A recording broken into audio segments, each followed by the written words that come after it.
Toyuqlar nə boyda olur, ey? Buna bax, ey. Bir toyuğa 400 qramı şapbulladır, ey, buradan bu tərəfə.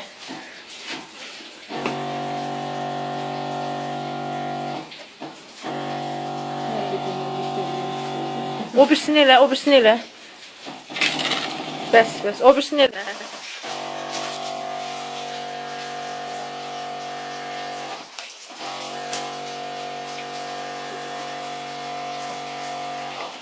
Buduna da vur, baxın, bud nətər şişir. Əlini çək.